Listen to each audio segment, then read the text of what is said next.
लेना पूरी पैसे बर्तन पल्ले तो नहीं लग रहा की स्पीड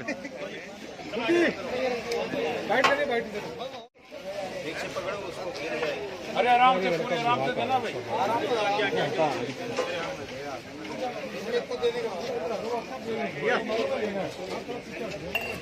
आपका हाथ आ रहा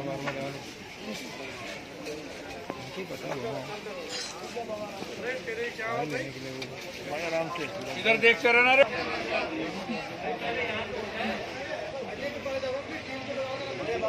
हम सतपाल जी को हम राजनीतिक रूप में नहीं, हम संत के रूप में इन्होंने सेवा की है। इसमें कहीं राजनीति का लेश मात्र भी नहीं है। और इस तरह से अगर सब लोग आगे आएंगे, और आज यहाँ जो यज्ञ हुआ है, ये यज्ञ भी इसका जो फल है, ये जो फल है हम समस्त देशवासियों को अर्पित करते हैं कि सर्वे। और विशाखापत्तनम में जो जहरीली गैस से जो उसमें 11 लोग तो उसमें काल की गाल में चले गए और 1000 लोग शैया पर पड़े हुए हैं। और हम आज इस यज्ञ के माध्यम से और महाराष्ट्र में भी और मध्य प्रदेश में भी, रायगढ़ में भी, हम उन सबको भी यहाँ से श्रद्धा सुमन समर्पित करते हैं। और इस समय पूरा विश्व संक्रमण की चपेट में है। हरिद्वार में सरकारें भी काम कर रही हैं, ऐसा नहीं है। सरकारें अपने ढंग से काम कर रही हैं, संत अपने ढंग से काम कर रहे हैं। मैंने पहले भी आपके माध्यम से कई बार कहा कि अंतिम व्यक्ति के मुंह में निवाला जाए। जिन घरों में चूल्हा नहीं जल रहा है उन घरों में चूल्हा जले। राधा कृष्ण धाम अन्न क्षेत्र के माध्यम से हम लोगों ने एक प्रयास किया, सभी संतों ने मिलकर के प्रयास किया कि आप यहाँ देखिए, आज हजारों की संख्या में यहाँ संत फक्कड़ लोग हैं। तो हम लोगों ने प्रतिदिन सबको भोजन मिले ऐसी व्यवस्था बनाने की कोशिश की। और गंगा मैया की कृपा से सभी संतों का सहयोग सतपाल जी को भी मिला। सतपाल जी को नहीं, राधा कृष्ण धाम को मिला। राधा कृष्ण धाम पहले भी निरंतर ये अन्न की सेवा करता रहा है। और मैंने पहले भी कहा था कि इस समय शासन का, संत का और सबसे बड़ी भूमिका अगर इसमें किसी ने निभाई है तो वो पत्रकार बंधुओं ने निभाई है।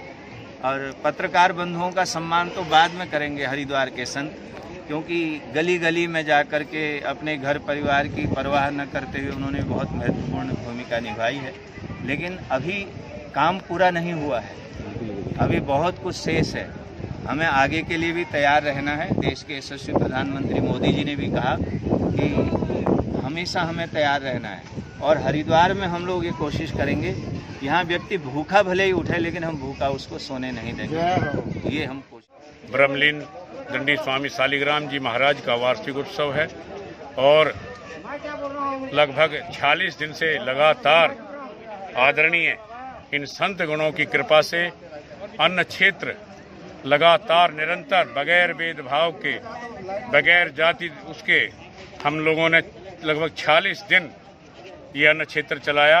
और आगे भी इसी तरह जैसे वहाँ चल रहा था राधा कृष्ण धाम में, अब शालिग्राम घाट से निरंतर चलता रहेगा।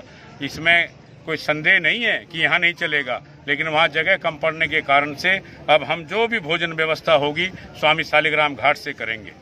और रही बात, इसमें मेरा कुछ नहीं था, हमारे संस्था के ट्रस्टियों का और आदरणीय महामंडलेश्वर स्वामी हरिचेतनानंद जी, ललितानंद जी, सुरेशानंद जी और विशेष करके हमारे संस्था के ट्रस्टी और अग्रसेन ट्रस्ट के अध्यक्ष श्री मुकुंद हरि जी, मंगला माता जी, जो पूरे उत्तराखंड ही नहीं पूरे विश्व में, पूरे भारत में अपनी अन्न सेवाओं से, दवाइयों से, आर्थिक स्थिति से सबको पालन पोषण कर रहे हैं, ऐसे माता को भी मैं प्रणाम करता हूं। और विशेष करके स्वामी देवानंद जी, स्वामी विद्यानंद जी, मेरे ऊपर खास करके इस क्षेत्र को चलाने में इन संतों का आशीर्वाद रहा है।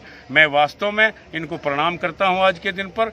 और एक ये आपके माध्यम से कहना चाहता हूं कि हरिद्वार एक ऐसा तीर्थ था जहां पर कोई भूखा नहीं रह सकता, लेकिन महामारी के कारण सरकार की गाइडलाइन के अनुसार बड़े बड़े अन्न क्षेत्र बंद हो गए थे। अब वो धीरे धीरे खुलने शुरू हो गए हैं और चलेंगे तो निरंतर जिस स्थिति में पहले हरिद्वार था उसी स्थिति में अब हरिद्वार आ जाएगा। और आज प्रार्थना की हम लोगों ने आपके माध्यम से हवन यज्ञ करके कि हे प्रभु, इस कोरोना को पूरे विश्व से भगाओ और विश्व जीतेगा, कोरोना हारेगा। ये संकल्प के साथ हमने आज यहाँ पर यज्ञ हवन किया है पूज्य संत चरणों के साथ। और पुनः एक बात कहते हुए कि हमारा जो अन्न क्षेत्र है वो निरंतर चलता रहेगा। स्वामी शालिग्राम घाट, फूलपति घाट, जितने भी ये घाट है, लोकनाथ घाट, सर्वानंद घाट, पूरे घाटों पे जो मुझे सरकार ने परमिशन दी थी उस गाइडलाइन का पालन करते हुए हम निरंतर सुबह 10 बजे, शाम को 5 बजे यहाँ लंगर चलाने